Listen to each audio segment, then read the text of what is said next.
Hello সবাইকে, সবাই কেমন আছো? আশা করি ভালো আছো। আমরাও ভালো আছি। তোমরা আছো দেশি ফ্যামিলি ট্যুর অ্যান্ড ফানে রূপার সাথে।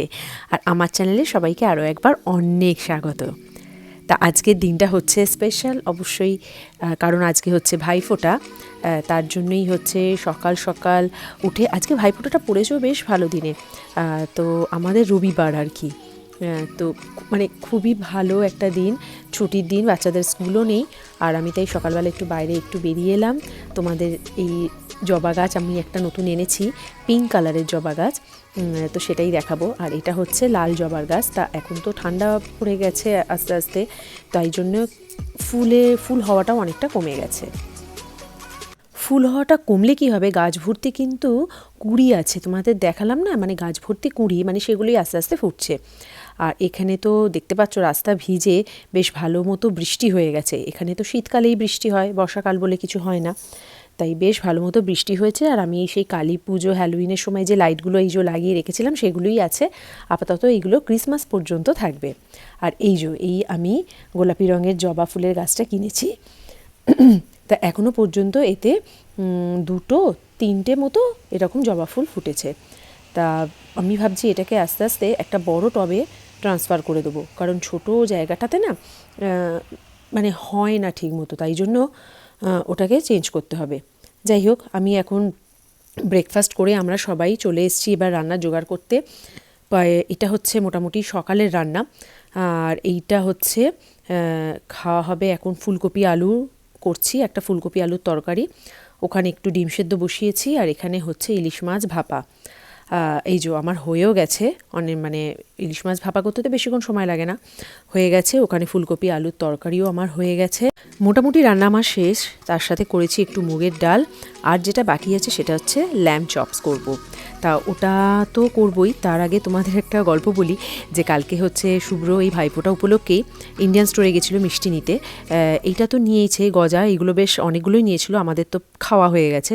আর ভাইফোঁটার জন্য ইন্ডিয়ান স্টোরে মানে আমাকে যখন ফোন করে দেখায়, ভিডিও কল করে দেখায়, এই যে এইটা হচ্ছে ভাইফোঁটা উপলক্ষে মিষ্টি নিয়েছে। এই সবুজ সবুজগুলো হচ্ছে পান মিষ্টি, মানে অসাধারণ খেতে। আর এইটা হচ্ছে প্যাঁড়া, মানে প্রত্যেক কটা মিষ্টি জাস্ট অসাধারণ। আর ভাইফোঁটা দিওয়ালি উপলক্ষে এক্সট্রা আরও অনেকগুলো মিষ্টির স্টল বসেছে, আর যেখানে ভ্যারাইটিস মিষ্টি পাওয়া যাচ্ছে, মানে দেখে তো জিভে জল আসার মতো। তা যাই হোক, অত মিষ্টি নিয়ে এসেছে। আর হচ্ছে এখানে একটু এই যে বললাম ল্যাম্ব চপসটা বাকি আছে, সেটাই করব। তা চলো কিভাবে মানে করছি তোমাদের দেখাতে দেখাতে আমারও হয়ে যাবে করা। আর বেশি তো ঝামেলা নেই, এইগুলো একটু ম্যারিনেট করে কিছুক্ষণ রেখে দিয়ে তারপর প্যান ফ্রাই করব। আমি ল্যাম্ব চপসগুলোকে আগে হচ্ছে জল দিয়ে ধুয়ে একেবারে টিস্যু দিয়ে মুছে শুকনো করে রেখেছি, যাতে না একদম ভিজে বা জল জল থাকে। তারপর হচ্ছে আমি এর উপরে দিয়ে দিয়েছি পার্সলে পাতা, তার উপর দিচ্ছি আমি একটু, মানে নুনটা আমি সবার লাস্টে দেব। আর তার উপরে দেব, এইটা হচ্ছে একটা বাটিতে আমি নিয়ে নিয়েছি বাটার, তার সাথে হচ্ছে গার্লিক পেস্ট, এই যে গার্লিক পেস্টটা দিয়েছি আমি। আর তার সাথে অলিভ অয়েল দিতে হবে, আর এতেও দিতে হবে একটুখানি পার্সলে পাতা আর লেমন স্কিন, লেবুটা আমি জাস্ট একটু খোসাটা আর কি গ্রেট করে এর মধ্যে দিয়ে দেব। আর এখানে হচ্ছে আমি যেটা করেছি, একটু গোলমরিচ গুঁড়ো, নুন, তার সাথে হচ্ছে কাশ্মীরি রেড চিলি পাউডার, যেটা দিয়ে আমি পুরো ম্যারিনেট করে জাস্ট আমি কিছুক্ষণ রেখেছিলাম, এই আধ ঘন্টা মতো। তারপর হচ্ছে আমি এই যে তেল নিয়ে নিয়েছি, নিয়ে ওইগুলো আমি এর মধ্যে ভাজতে দিয়ে দিয়েছি। তো এটা আস্তে আস্তে হতে হতে আমি ওইদিকে যে সসটা বানিয়েছি বাটার দিয়ে, তার মধ্যে হচ্ছে গার্লিক পেস্ট, পার্সলে পাতা, রোজমেরিও মানে দেওয়া যায়, রোজমেরি পাতা যেগুলো, কিন্তু সেটা আমার কাছে নেই বলে আমি ওটা দিইনি। আর তাছাড়া হচ্ছে চিলি মানে লঙ্কার গুঁড়ো দেওয়া যায়, কিন্তু বাচ্চারা খাবে বলে ঝাল হবে, তাই আমি দিইনি। আর এবার ওটাকে মিক্স করে নিয়ে হচ্ছে আমি এর উপরে গায়ে লাগিয়ে লাগিয়ে আবার ভেজে নিয়েছি। আর এখানে একটু করেছি তেলাপিয়ার ফিলে, ওই সেম সসটা দিয়ে আমি একটু ফ্রাই করে নিয়েছি। মানে বেশ ভালো খেতে হয়েছে, তাই শুভ্রও বললো দারুণ খেতে হয়েছে। তাই এবার যাই ওদের দুজনকে রেডি করি, তার সাথে ভাইফোঁটার প্লেটটাও রেডি করে দিই। কাটা যমুনা দেয় জমকে ফোঁটা, আমি দিই আমার ভাইকে ফোঁটা।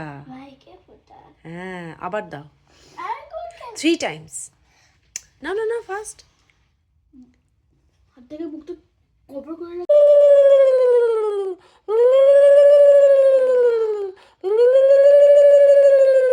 উফ কি যে কষ্ট শ্রীর, যেই শুনেছে আরও দুবার দাভাইয়ের কপালে ওরকম আঙুল দিয়ে ফোঁটা দিয়ে মুখে ওরকম বলতে হবে, তখনই ওর মানে একদম টায়ার্ড পেয়ে গেল।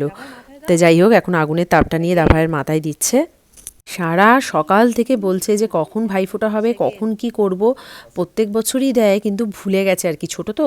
এবার ওই মিষ্টি খাইয়ে দিচ্ছে। এবার ও মানে শ্রী দাভাইকে যা যা করেছে, এবার ও বলছে যে তাহলে দাভাই আমাকে সেইগুলো কখন করবে। বলছি করবে, একটু দাঁড়াও, আগে হয়ে যাক, তুমি দাভাইকে করে নাও, তারপর দাভাই তোমাকে করে দেবে। যাক, ভাইফোঁটা তো দেওয়া হলো, এবার আস্তে আস্তে ওদেরকে খেতে দিয়ে অনেকটা বেলা হয়ে গেছে।